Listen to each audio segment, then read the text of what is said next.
Hi there. Thanks for joining me on the Healthy Church Staff Podcast. My name's Todd Rhoades. I hope you check out our work over at chemistrystaffing.com.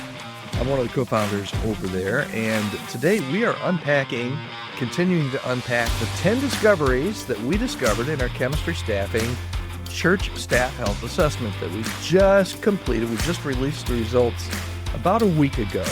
If you stick around to the end of the podcast, I'll tell you how to get a free 200-page PDF report, all of the findings that we found from almost 1,200 different staff members just in this past year around churches around the country. Today, we're on discovery number 8, and it's about leadership.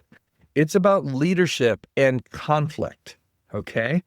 Every church has conflict. I always say if you've been in ministry longer than, about 5 minutes, you probably entangled yourself in some kind of a conflict across the church.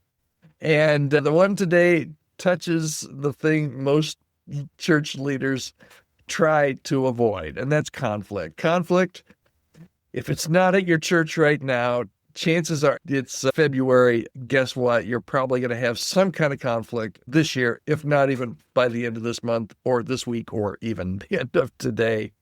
The question isn't whether conflict is going to happen. It's when it happens, and it's how you as leadership or how your church's leadership will handle it. And here's the number that kind of launched our discovery that we're talking about today. 1,200 church staff people took the assessment this past year.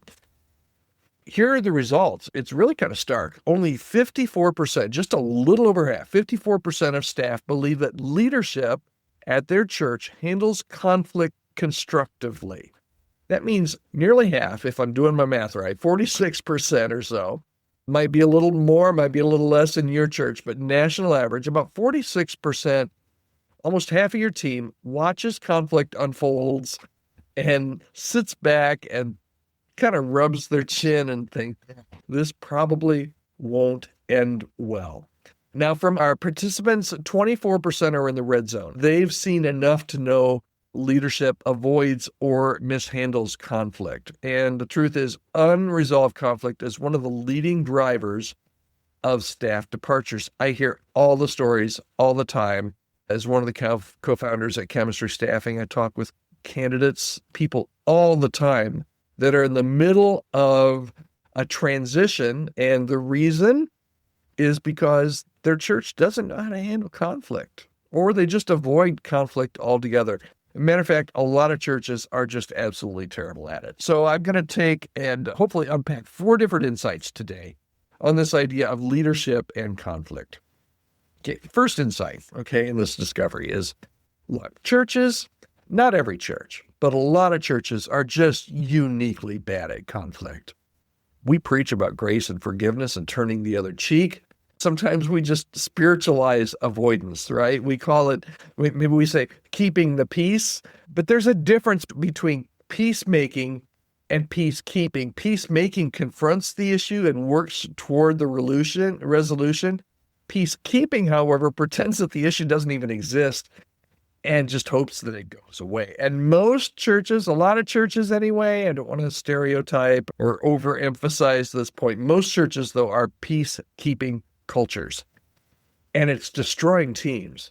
Patrick Lencioni, you know him, he's a big business writer, says that the opposite of conflict isn't harmony, it's artificial harmony, and it's toxic.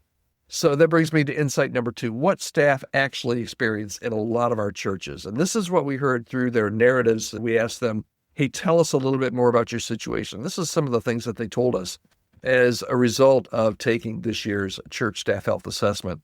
And again, at the end, if you stick around, I'll tell you how you can download that whole report for absolutely free. Here's what staff actually experience, right? They watch problem employees get ignored for years, and they see the toxic behavior tolerated because the person is either gifted or connected, or maybe they raise concerns and nothing happens, so they just stop raising concerns and they think about moving on. Maybe they're sitting in meetings where everybody knows the elephant in the room, but nobody will name it. Have you ever been in one of those staff meetings? Everybody's afraid to speak up. They hear, let's just pray about it. When really what's needed is, no, we need to do a little bit more than pray about it. We need to have a hard discussion here.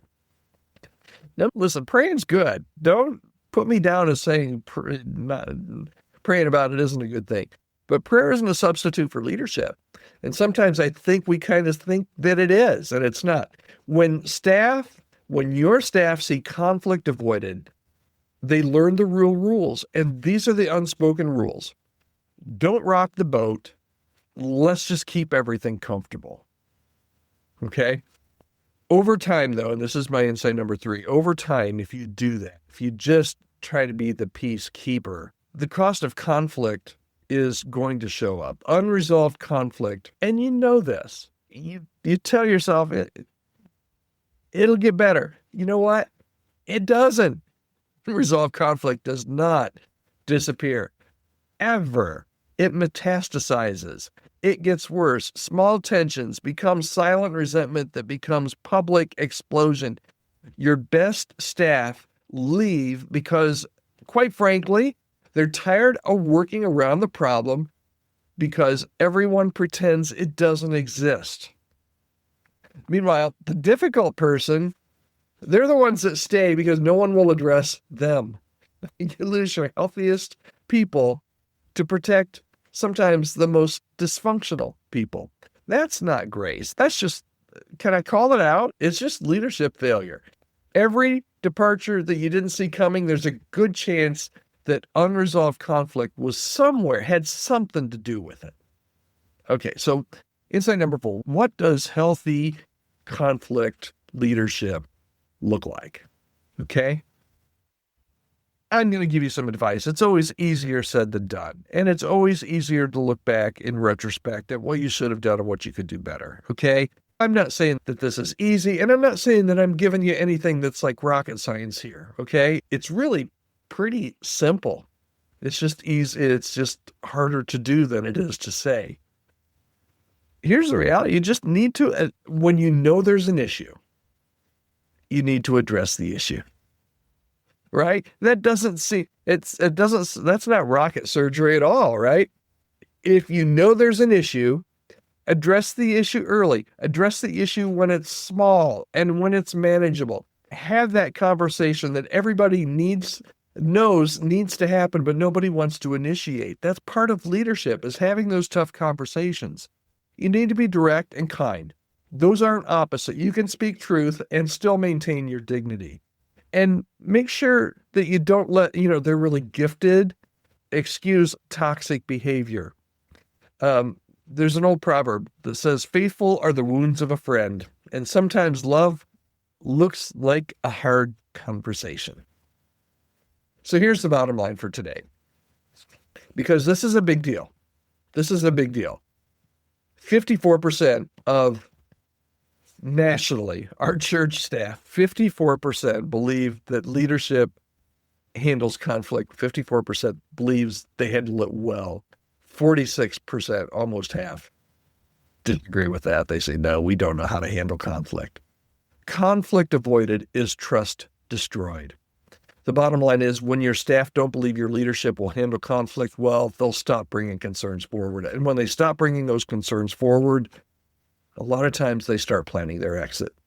And then you sit back and say, I didn't see that coming. You should have.